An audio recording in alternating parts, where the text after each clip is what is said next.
This month, and before we forget, we'll be celebrating Star Wars. On today's special episode, we'll be taking a look back at the experience of watching the original Star Wars movie in theaters back in 1977. I'll be joined by my friends Mark, Rich from the Smashcuts Podcast, and Jeff from Right Along with Jeff and Colleen podcast. I'll provide links to their shows later on. Now, let's journey back to a time before the prequels, before the sequels, and before this guy was even dreamed about. Before we forget.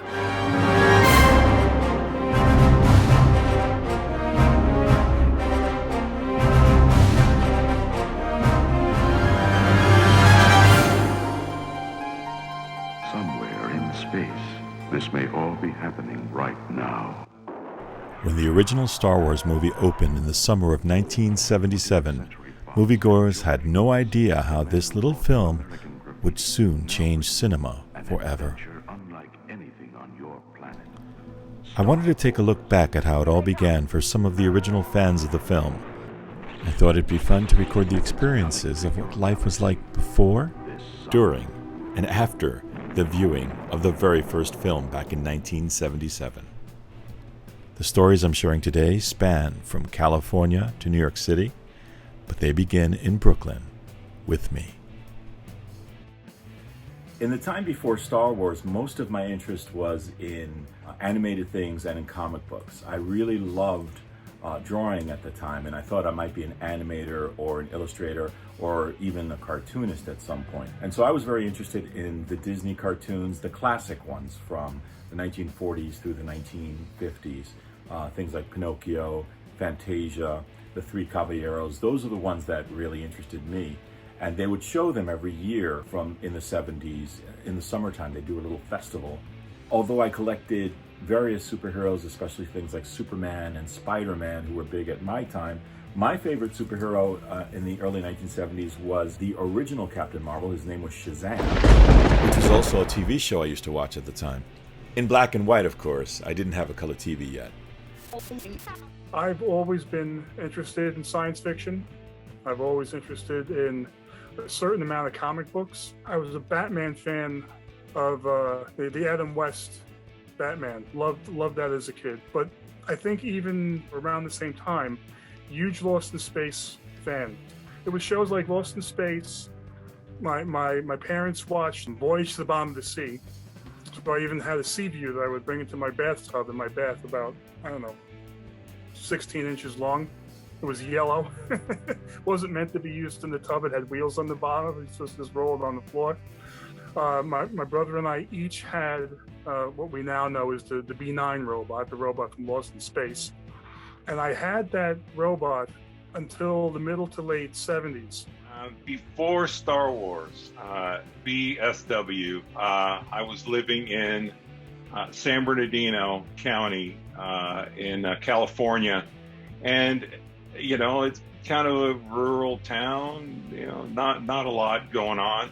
And my parents were going through a divorce. So there's a lot of things that were kind of moving. And it was interesting that right around the corner something big was coming. So my dad was pretty conservative. We couldn't listen to secular music. We couldn't see movies in a theater. I remember it's kind of like Handmaid's Tale. I was snuck over by this other church group to go see How to Frame a Fig, and I remember kind of a big deal. Don Knotts, So after the divorce, my mom was testing her freedom, and in 75, she snuck me to go see Jaws in the theater. And so my mom kind of became this hero of mine. It was like, we kind of grew up in this conservative thing, but she knew that there was, a lot of cool music and a lot of cool movies, and 70s music. It was just amazing. And all these new things I was being exposed to, the Who, the Beatles, Led Zeppelin, Pink Floyd, all this, Steely Dan, all this stuff.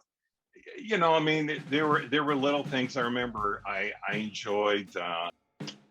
Planet of the Apes movies. Oh, of course. I was kind of into sci-fi, but music really just took me. But before Star Wars, everything was about Disney. I remember, in fact, right before we saw the first Star Wars film, the big movie was The Rescuers. Because I just remember everything was about The Rescuers. We wanted to see, we had the album we were listening to, the soundtrack of that. And even when we were going to go see The Rescuers, I just remember that excitement and how excited we were. Or even Saturday morning programming. Like, I just remember always excited about like things like The Grape Ape or, because mind you, I was 7 years old. So can't remember the name of this show, but it was about two robots who kidnapped, well, they didn't kidnap, but they were traveling around in a spaceship with the girl. But that was the kind of stuff that we were talking about and we were thinking about before Star Wars. My mother introduced me to Star Trek. I still remember as a little kid going to bed on a Friday night. Again, when the last season was 10 o'clock on a Friday, and it had to be 69, which means I was 5. And I remember the opening of the show before falling asleep, laying with my mother while she was watching it. And I always remember the opening of the Enterprise. So once it went into syndication, that was religion. It's 6 o'clock every night, Monday through Saturday. Didn't matter if it was the summertime. We were outside. 6 o'clock came. We ran back into the house and we religiously watched Star Trek. Star Trek was the first thing. No, I never saw Star Trek. I never even really knew about Star Trek, but I had no real memory of Star Trek at all until we went to see the movie. So yeah, that was anything space, anything like that wasn't even my radar. Like even though my father was very into Flash Gordon, we never watched that stuff growing up. It was like Abbott and Costello on Sundays and cartoon, but I wasn't, unconsciously, I wasn't aware of anything that took place in outer space. I was aware of Star Trek the Animated Series, but I had no idea that I'd become a huge Star Trek fan later on in life. Star Trek never really grabbed me. I knew it was kind of important, and it was funny growing up in a thrifty home. We had a black and white television when Star Trek was on. And so, the joke is my friends would say, there's a green female alien. I go, I don't believe you.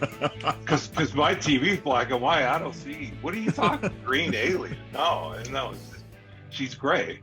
I liked Space 1999. It was aired in Britain in 75, but for the United States, it was 76 at 7 o'clock on Saturday nights. And I remember staying up late on Friday and Saturday nights to see Don Kirshner's rock concert, a midnight special, and I think there was another show called In Concert. And so, watch Peter Frampton and all these great rock, and pop bands. There was actually some good entertainment in the 70s, but there was no way we could be prepared for what would happen next.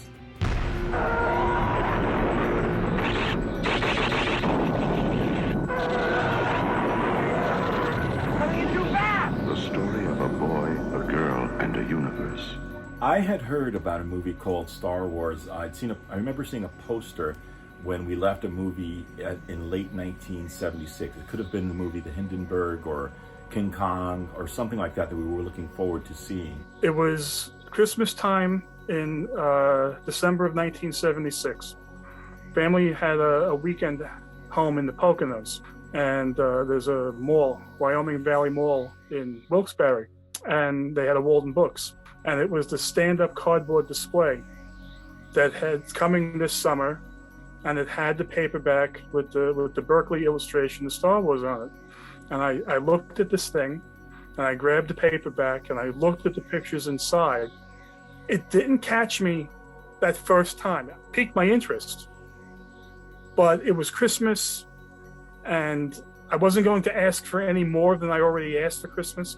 The book that Mark mentioned that he saw in 1976 was the original hardback of Star Wars. As he was telling me the story, I had forgotten that there are indeed photos in here. These were the original photos that someone in 1976 who would have picked up this book would have seen. And the first magazine I ever had bought for it was Famous Monsters of Hollywood, which again, I had that for Godzilla issues. And had that for Planet of the Apes issues, and yes, all the photos that were inside the insert for the paperback were on its cover, and they had like 3 articles about it. And you like start reading through it, and you start reading what it is, and the ship blasting through a roof. All of a sudden, it's like boom! It starts burning. It starts burning. Thank God my mom was dating at this point, because one of her boyfriends said, your son needs to see this movie. He must. And so we drove from San Bernardino, where I was living at the time, to Orange County. And he said, it's like an old Western, but it's a sci-fi movie. The bad guys wear black. Some of the bad guys wear white, but it's just, who's bad, who's good. And it's a morality play. He goes, your son is just going to love it. And so he knew, and my mom was not up on that kind of stuff, but she rolled the dice because, I'm just kind of exposed me to something new. So during the last week of school of 1977, one of my classmates came up to me and said, my brother went to see this movie last night, and he came back and took me to it. He's taking me to it tonight. And he came back and he said, this is the greatest movie I have ever seen. And that piqued my interest because how could anything be the greatest thing? And she was wearing this button, not this actual button, but a button like this that says, may the force be with you. And I asked her about that. And she told me a little bit that it had something to do with some power that was in the movie, but that she was going to find out that night. Her brother didn't want to go too far into the details of what it was about. Newsstand in Brooklyn, where I bought all my comics and where I bought my Planet of the Apes magazines when they came out, had the paperback. I lied to my mother and I said, "Mom, can I have money for pizza for lunch, please?" And this is June of '77. And I bought the book, and I'm walking down the avenue back home from the bookstore, walking down the block reading the book, and it like clicked. I'm like, oh my God, this can't possibly be a movie. This stuff sounds fantastic. It reads fantastic. And so I read the book in like that day before the night was over. I had $1 to spend. So I got 3 comics, but there was one that I saw on the shelf for the first time. And on the cover, it said, Star Wars, the greatest space fantasy film of all. And I looked at it, and I picked it up, and I flipped through it, and I put it right back up on the counter because, again, I wasn't really interested in it, but there was something about that cover that interested me, that intrigued me, because I kind of knew this was the movie that my friend had spoken about at school. And here it was, saying it on the cover, that this was the greatest movie of all. And I said, you know what? I'm going to pick up that comic book because if I don't read it, I know that my friend Mark, at least, who's into space stuff, he's going to love it. So this here is the very first thing that I ever saw in a store from Star Wars. But this was the issue that inspired the whole thing for me. We walked to the major department store, which was Times Square stores. And that's when I bought my Hildebrandt poster and I bought the soundtrack. In my mind, what I thought a soundtrack was the music, the sound effects, and the dialogue of a movie. I get home with this album and I start playing it. And I'm befuddled because it's symphony music. And my mother came into my room and she's smiling at me. And she said, "Oh, so you're finally listening to my kind of music." This space battle poster was one of the first collectibles included inside the album. The very first thing that I did when I opened it up and started to read was I started to laugh. I thought it was hysterical. The dialogue in this movie, if this was actual dialogue from the movie, was funny. And I thought to myself, I have to see this movie, but there's no way this is going to look great. I mean, Disney makes the great special effects movies. There's no way they could do any special effects in here that'll be better than anything that was in Disney. Because even when you watch the TV shows we watched then, everything was very cheaply made in a weird way, and not that was done on purpose. But it's just like it's just that Star Wars kind of broke the barrier with the way that they made films, even the way they told stories. And I don't even know what it was. It was nothing like it. It wasn't anything like it. Up until those old ones, when you look at movies that were made for kids, there wasn't anything like that at all. My sister showed up one day with a magazine. It was People magazine, and it was from the week of July 18th, 1977. And she brought it to me and said, "Here, I think you might be interested in this." And what it was, it's a People magazine with this on the cover. And I looked at that and I said, "Wait a minute. That's the thing I saw in the comic book. You mean that's real? That's going to look like that?" We went back up to the Poconos, and at the same wall where I first saw Star Wars in the Walden books, it had a double theater. Now, back in those days, double theaters were extraordinarily rare. Each of these theaters were full-size theaters. They must have sat like 500 or 700 people. They were huge. In the middle of nowhere in Wilkes-Barre. That was their main source of entertainment for films. And I was excited. They were like, "Oh, we're finally going to see this thing." I'm walking in with my mother, and they hand us the brochure with that crocodile-type paper for the cover. They would offer you a program booklet for sale at the popcorn counter. And this one, I believe it was $3.50. This is the Star Wars one. I still have mine from that day. We had to have it because at the time there was no other merchandise. So my mother bought it for all three of us. We all got a copy. And we're walking into the theater, and I'm patting my mother on her back. I'm 13. My mother's middle-aged. I'm patting her on the back. The woman who introduced me to all of this stuff, who introduced me to Star Trek. I'm patting her and I say, "Don't worry, Mom. I'm not going to fall for this the way I did for Star Trek." So we drove all the way to Orange County, down to the City Center Theater. It's no longer there. It's an LA Fitness now. But I remember standing in line for I think it was in July, so it wasn't in May. But we went in to go sit down, and I saw at they had little kind of mini Mylar posters with the logo on it with the sloped letters. And I said, "Man, this is a big deal." Usually when you go see movies, I don't know, and not like that. So my mom said, "Go get some popcorn." So I went and I got the popcorn. I opened the doors to bring it in to see the Star Destroyer flying over my head. That was it. It was in 70 millimeter. And I remember it was just the most amazing thing I had ever seen. The RKO Keith's was this deluxe movie palace back in the early movie days. And unfortunately, I believe it's been demolished lately. It went into disrepair. At that time, it was a huge movie palace, very regally designed. There were, if I remember correctly, there were stars in the ceiling, which all added to the excitement of going to see this film.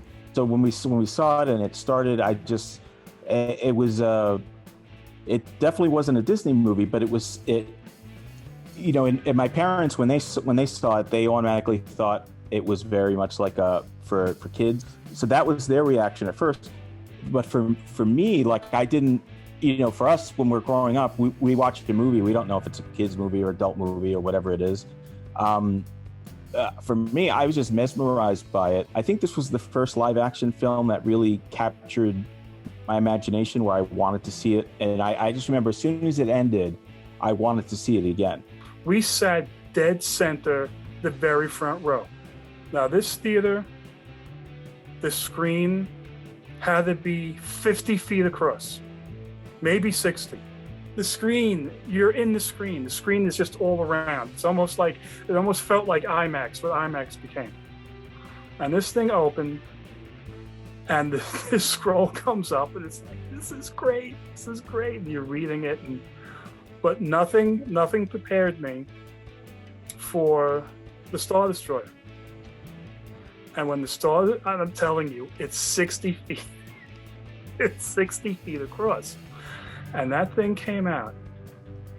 I could not breathe. I was catching my breath. I couldn't breathe for like a second or two. It totally blew me away.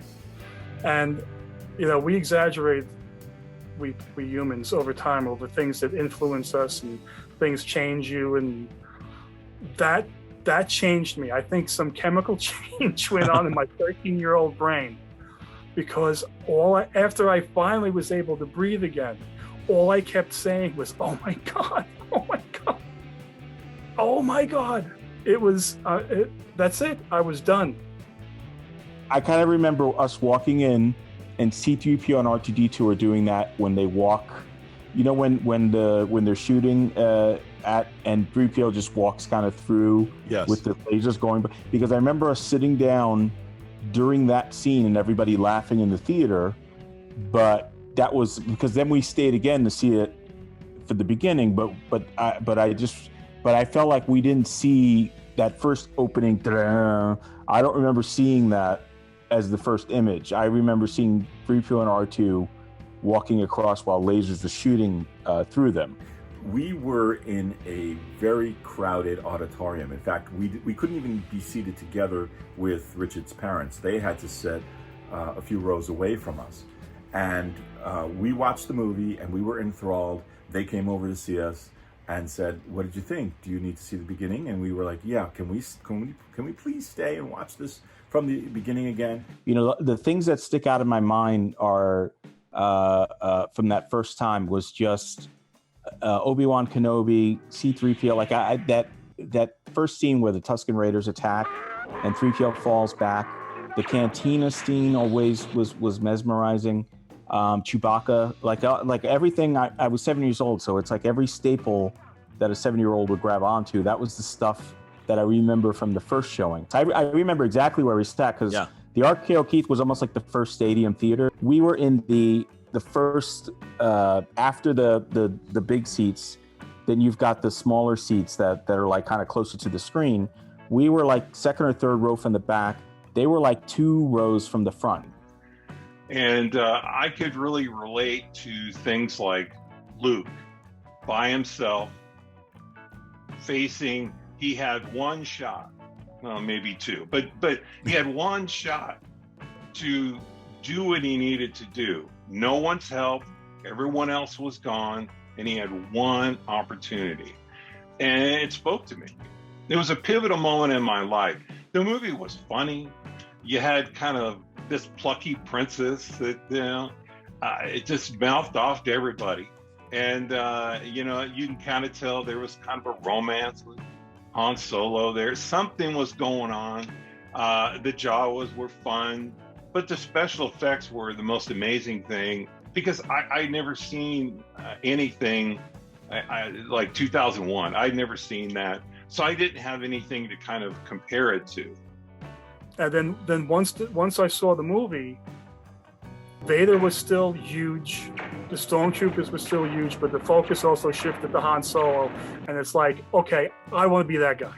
I think I gravitated to C-3PO immediately.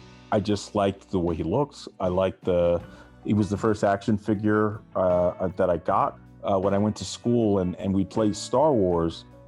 When you go out and play in the yard, or whatever, the parking lot, this is what it was, City Kid. They would, the kids would decide what game we were playing today. And basically it was just, everyone would say, "Oh, I'm going to be this person, I'm going to be that person." And it's not like you're following the movie, you just do whatever you want. Like we played Happy Days when Fonzie went blind. I remember that was something we played too. So somebody was Luke, somebody was Darth Vader. I wanted C-3PO. And there was a little girl who I remember she was Princess Leia. So that was just like really just running around, just playing, but we were being those characters. I think we wore out the theater that was showing it. We saw it every weekend. Wow. Every weekend we were there. And I remember standing in line that wrapped around the theater, and I could hear the ending as I walked by the exit door. And I said, "Man, this is going to be great." And it was just so amazing. I memorize the lines, and I want to annoy my friend because he would go with me, and so I would mutter the lines, and he'd go, "Look, we're here to watch the movie. Please don't, I don't need an echo of what's going on." The world was so different back then. Growing up in New York City, all we had was 9 stations. There was no videotape. There was no internet. There were no home computers.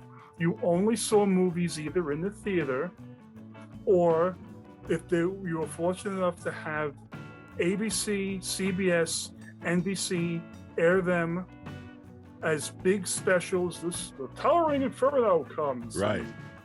So I only saw Star Wars one more time in September before school started.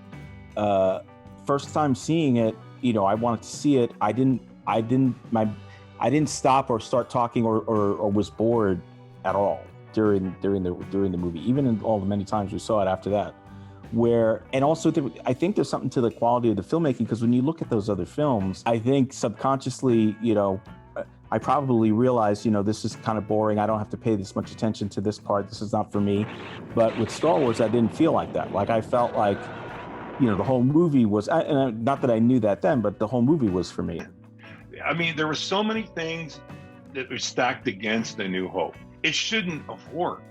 Just there were so many problems and so many things that you watch The Empire of Dreams and you hear all these stories about the special effects didn't work, and he had, issues with anxiety and, his heart and all these kinds of things. It shouldn't have worked, but it did, and then you say, it's never going to be the same. I mean, the sequel's never as good as the first one. And it was. We actually had a discussion on the way home from the car. We were talking about what we learned from the movie. And my sister said to me, "Do you know what the Force is?" And we were saying, "The Force? Well, the Force is what gives them power." She was intrigued about the spirituality behind the movie. She caught on to the meaning of the Force as being this greater power that controls things. And she thought it was great. And I remember going back with my other sisters and family members many times. It was the movie that we really just absorbed each time we went. Every time we went, we saw something new in it. We enjoyed it so much. And it was an experience that I'll never forget. I think the greatest thing about it is, we were Star Wars nerds and Star Wars geeks, and that's what we were called. But it was ours.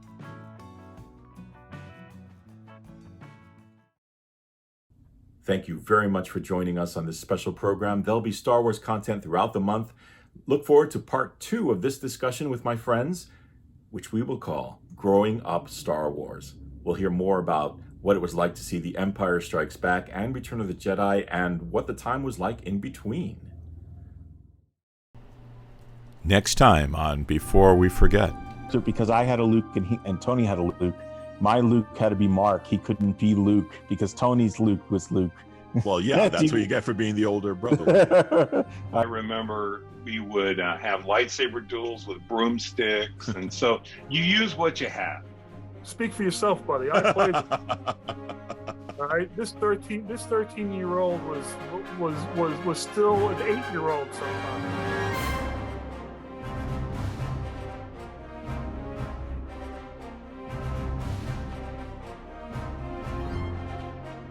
Don't forget, you can find Jeff Roney and his wife Colleen on the Ride Along with Jeff and Colleen podcast.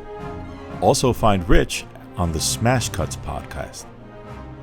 If you enjoyed this program, don't forget to comment below and leave a like and subscribe. Thanks for watching.